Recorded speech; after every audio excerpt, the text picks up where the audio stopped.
All right, guys. So we're going to start with the second half of the lecture today, the second half of kind of the lecture from Lewis Structures. So we looked at ionic bonds. Today we look at covalent bonds.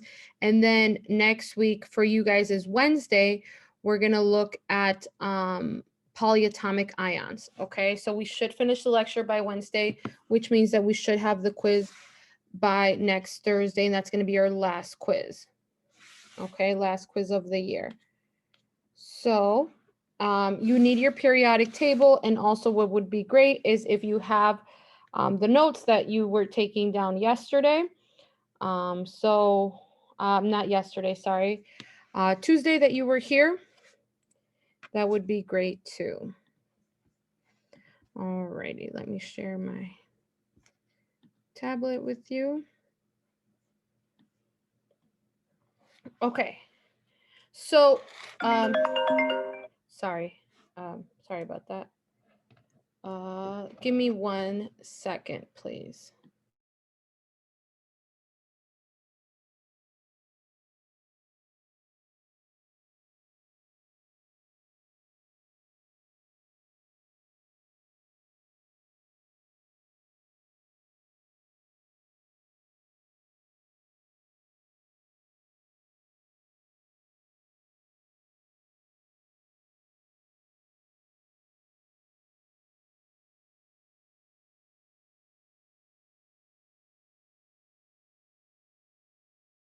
Sorry about that.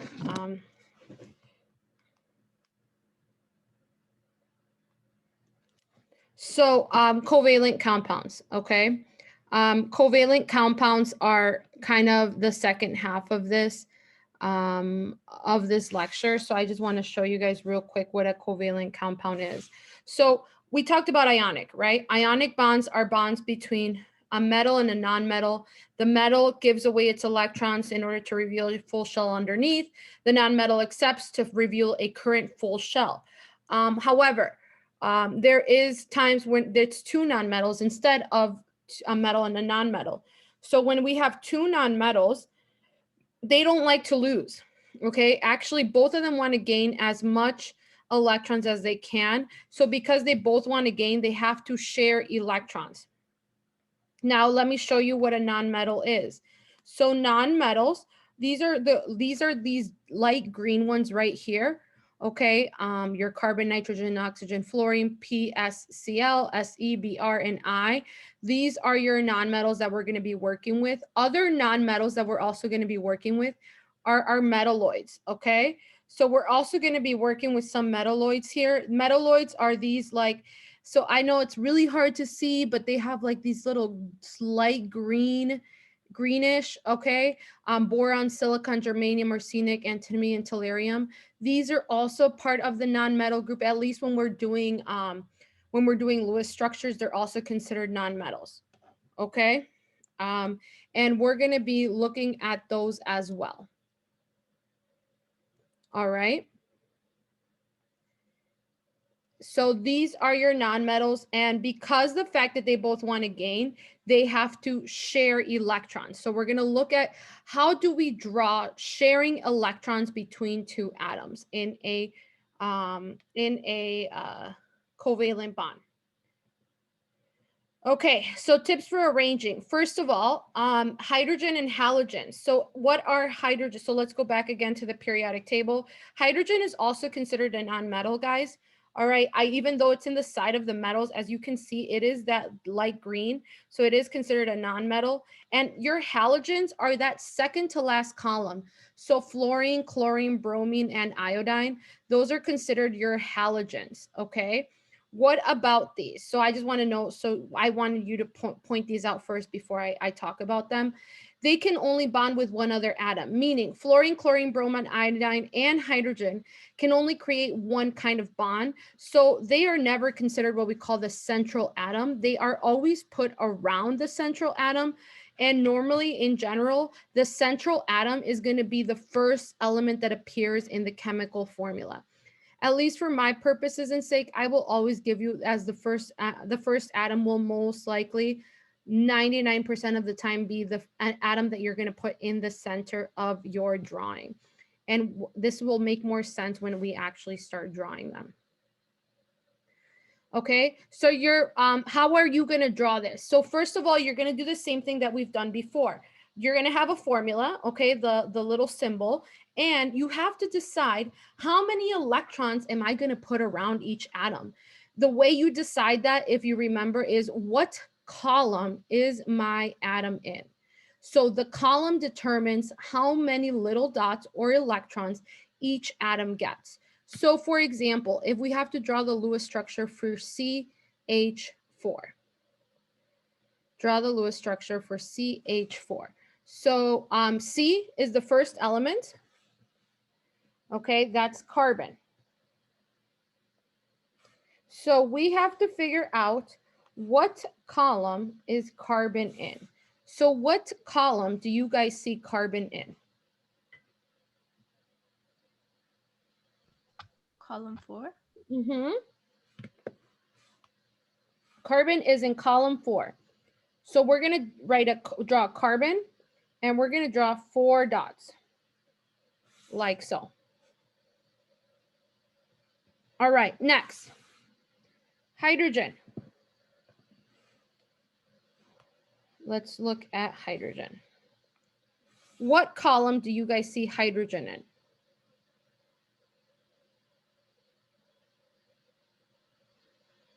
1. 1, exactly. Column 1. So hydrogen is in column 1. Now I want you to notice you have 4 hydrogen. You have 4 hydrogen, which means that we're going to place a hydrogen on each side, like so.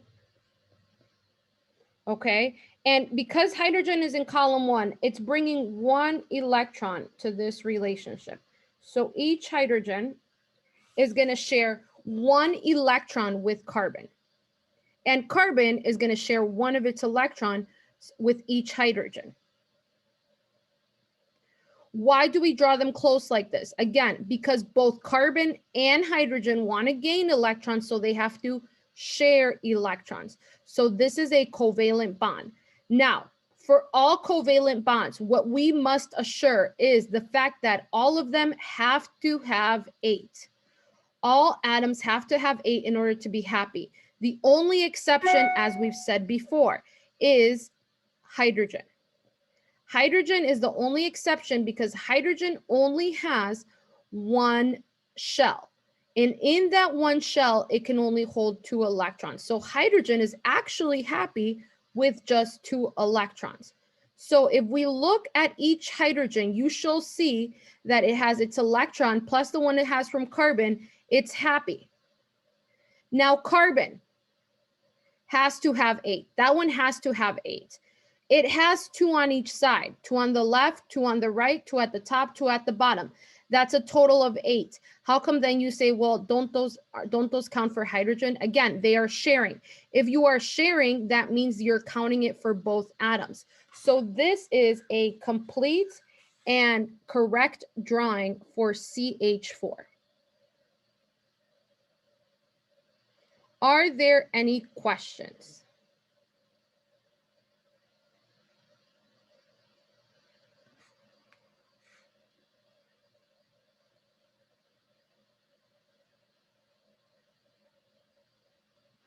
Okay. So like I said, everything wants 8, but except hydrogen, it's happy with 2. As long as hydrogen has 2 and carbon has 8, this is a correct drawing. So a bonding pair or a bond is between 2 atoms sharing electrons. Again, a bonding pair or a bond is considered a sharing between 2 atoms, the sharing of electrons, okay? Now, what happens? Well, obviously that is such an easy problem. That's such a, easy peasy problem.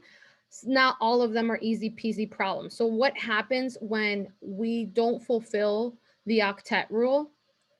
By following those 3 simple steps. So let's take a look at this example. It says Draw the Lewis structure for CH2O. So first, let's start with carbon. We said carbon is in the third column. Again, we said carbon is in the fourth column. We said carbon is in the fourth column. So that means that we're going to draw carbon with 4 dots around each, because remember, we put one on each side. Next, we had hydrogen. We've had it before as well. We said hydrogen actually is in the first column. But this time we don't have 4 hydrogen, we only have 2. Does it matter where you put them? The answer is no. I am just going to put one on the left, and then I'm going to put one at the top, like so. I only have 2, so that's all I can draw. It's in the first column, so it only has 1 dot. Oxygen. We only have 1. We have to decide what column is oxygen in.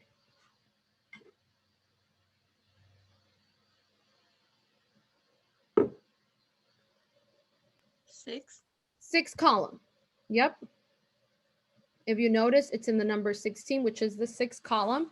So that means that oxygen has 6 valence electrons. So when we draw oxygen, I'm just going to draw it right here. We're going to draw 1, 2, 3, 4, 5, 6.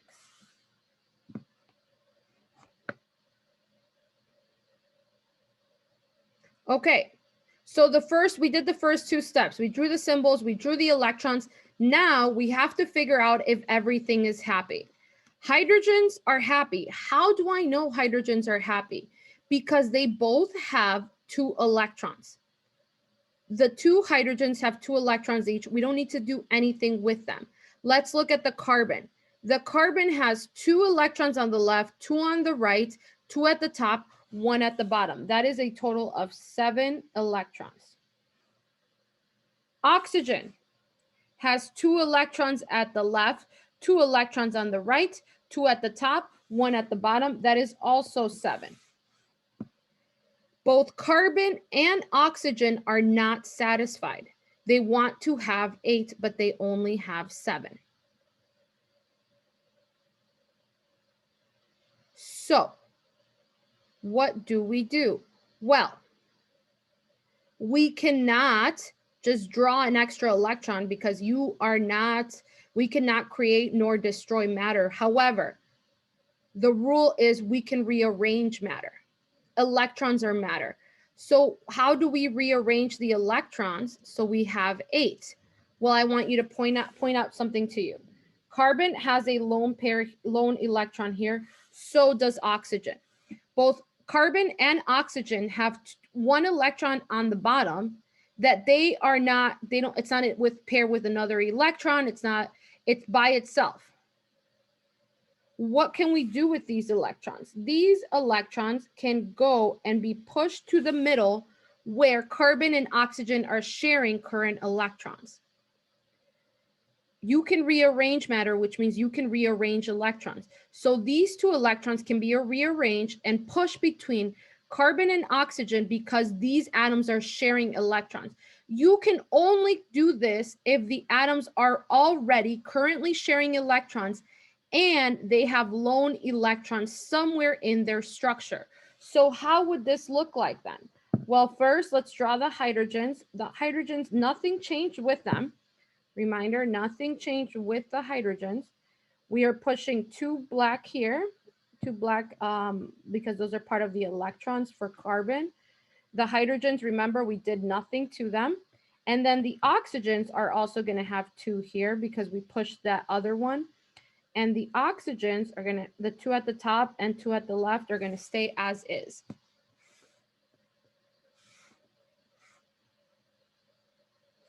So if you notice, these 2 electrons got pushed in the middle where carbon and oxygen were already currently sharing. Now let's count and see. So carbon has 2 on the left, 2 at the top, 4 on the right. That's 8. Oxygen, 4 on the left, 2 at the top, 2 on the right. That's also 8. So this is a complete structure. Now you might ask, what is this called? When can we do this? This is known as a double bond. Double bonds can be created if we have lone electrons that two atoms are sharing. It can be pushed to where the current atoms are sharing, so we can make something known as a double bond. Again, the two current atoms have to be sharing in order for you to do this. Like, for example, the thing that you can't do is you can't create a double bond with oxygen and hydrogen because oxygen and hydrogen are not sharing electrons, okay? And plus, hydrogen wouldn't be able to create a double bond anyway. But again, oxygen and hydrogen cannot create a double bond due to the fact that they are not sharing electrons.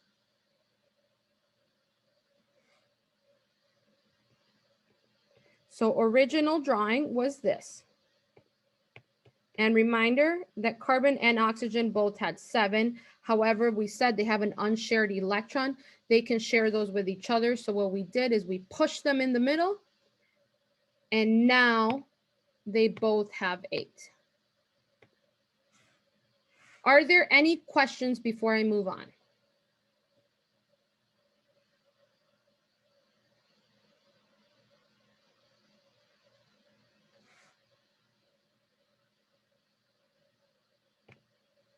Now, what happens when those double bonds are not enough? Oh, sorry, I'm skipping ahead. But like I said, so that's a double bond. A double bond is a pair of electrons or two pairs of electrons that are being shared between two atoms. Only this can happen again is if the atoms are already currently sharing.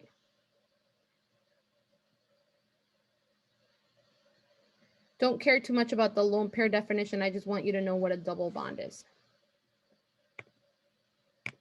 All right, so what happens when that double bond is not enough? So let's take a look at an example. Draw the Lewis structure for C2H2. So we said carbon. Carbon is in column 4. 4 electrons. What I want you to notice is we have 2 carbon, which means both of these carbons are sharing electrons with each other like so. And both of these have 4 electrons. So these 2 carbons are sharing with each other because they're both going to be in the center. How come they're both in the center? Because there is 2 of them, and then we also have more of other atoms. Each one has 4, as you notice. Now we have 2 hydrogens here. Where would we draw them?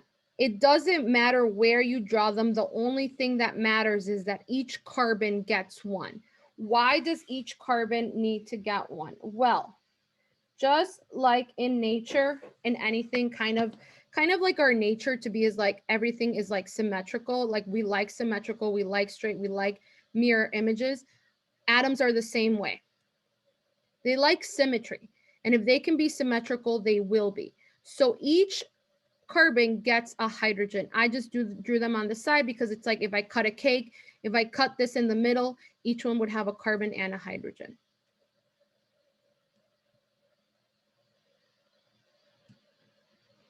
Okay, so this is the drawing with the current electrons. Now let's count and see if it's happy.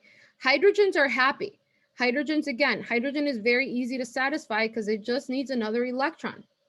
Carbon, on the other hand, let's see if it's happy. We have 2 on the left, 2 on the right, 1 at the top, 1 at the bottom. That's 6. The other carbon should have the same. 2 at the left, 2 on the right, 1 at the bottom, 1 at the top. That's 6. Carbons are not happy. The carbons are not happy. However, what I want you to notice is the following. This lone electrons Just like in the previous example, these carbons are sharing. Both of these carbons have these lone electrons. So what does that mean? That means that we can do the exact same thing that we did before, and we can push them to the middle where they are sharing electrons. So what would this look like? So we have this carbon right here, have one at the top, and then we have two here. The other carbon also has two blue here, one carbon there, one here, one there. And then the hydrogen right there. So we did not add electrons at all. We just moved them. We moved them to the center where the carbons were sharing.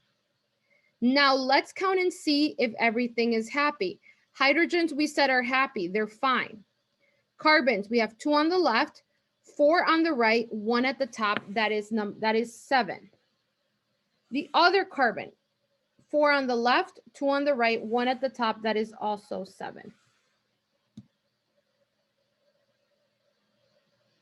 Both of these carbons are not happy.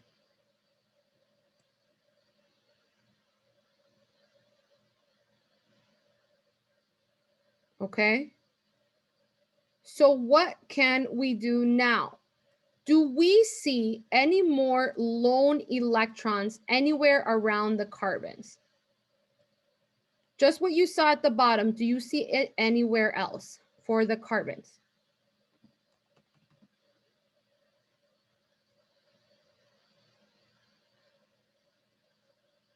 Anybody? Anybody see any lone electrons around carbons? Electrons that don't have a pair, they're by themselves. On top. Exactly. We see the same thing on top. We see it right here. What can we do there? We can also push these in the middle. So now what would we look like now? Well, hydrogen's still the same. Remember, hydrogen did not change. Carbon now has 1, 2, 3. The other carbon also has 3 there.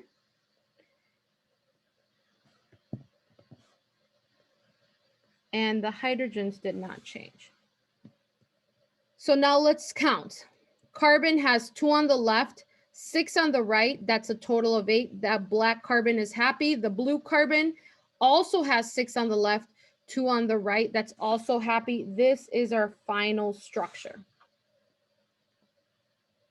What is this called? If the other one was called a double bond, guess what? Because we have 3 pairs here, this is called a triple bond.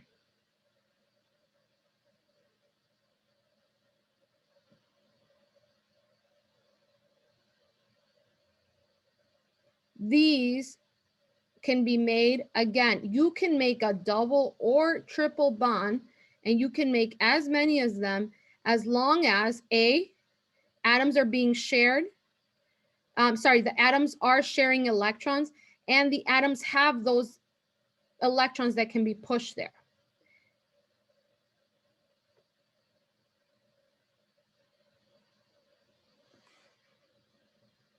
So our original drawing, okay?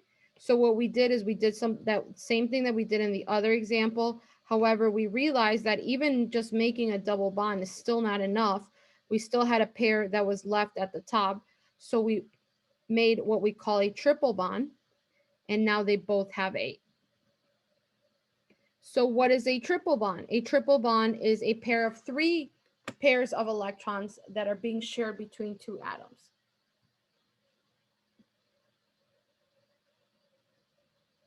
Any questions?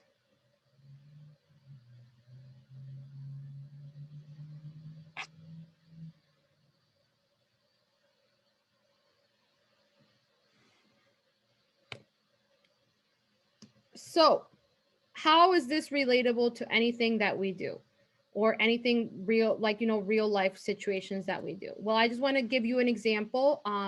Single bonds, well, before I give you that example, just know single bonds, or bonds where only 1 pair of electron is being shared, those are actually the longest bonds, and they are the weakest bonds. Triple bonds, where 3 pairs of electrons are being shared to what we just saw. Those are the shortest bonds, and they are the strongest bonds. So this, we can relate it to food. Food is made of atoms, right? Everything that has matter, takes up space, is made of atoms, and all atoms form molecules. And those molecules have single bonds, double bonds, triple bonds. What kind of food molecules have single bonds? Single bonds exist in a lot of our healthy foods and vegetables, fruits, anything that's kind of natural that your body is supposed to be eating anyway. It has single bonds. These single bonds are of food, are easily broken down by your body. They are absorb all nutrients that it needs and then digest them very easily. However, all our junk foods, all our foods that we're not supposed to be eating, these have a lot of triple bonds. These triple bonds take a lot of energy from your body to break.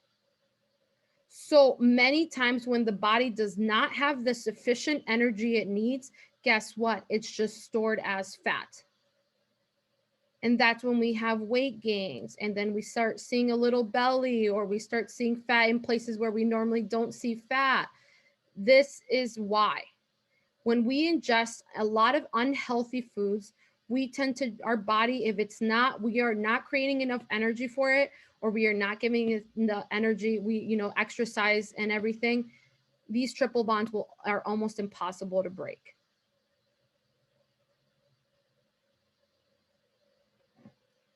All right. So what I want us to do now is I want you to do one example before we go. So I want you guys all to work on number 1 for me, please. Work on number 1.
All right, guys, let's take a look at this.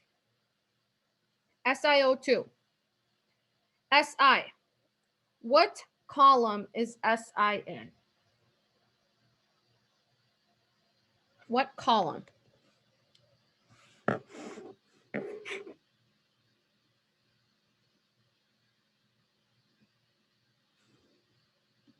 Okay, chat says number 4. Yep.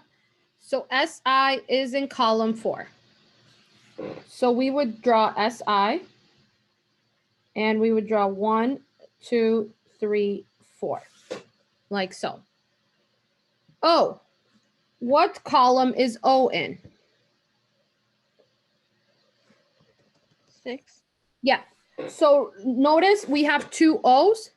So we draw one on each side. Doesn't matter. Or you can draw one on top, one on the bottom. It doesn't matter as long as you draw them. So it would be 1, 2, 3, 4, 5, 6. The other O. 1, 2, 3, 4, 5, 6.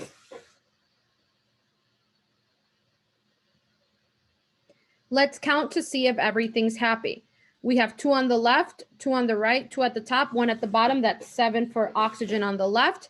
Si, we have 2 on the left, 2 on the right, 1 at the top, 1 at the bottom. That is 6 for Si.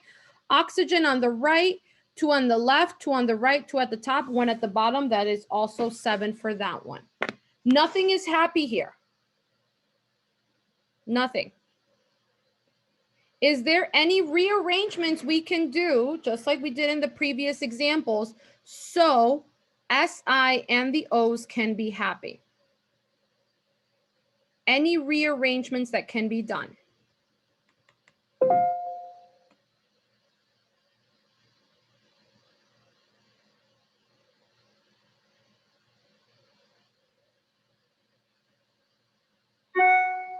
Anybody?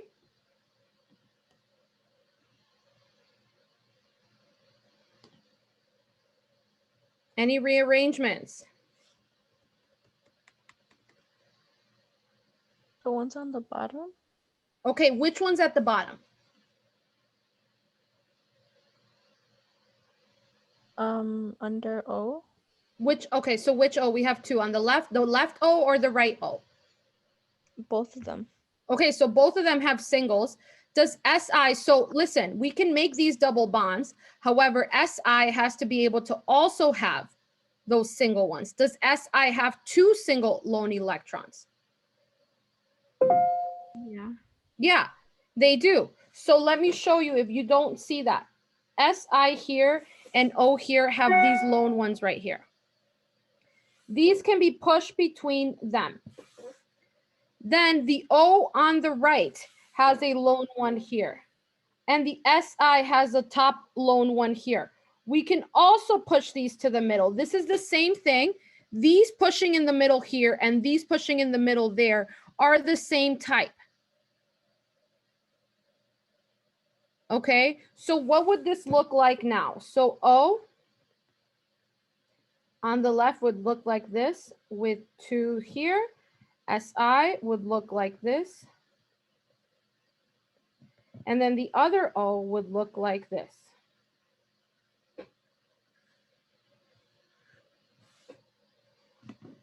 And if you notice, everything has 8 now.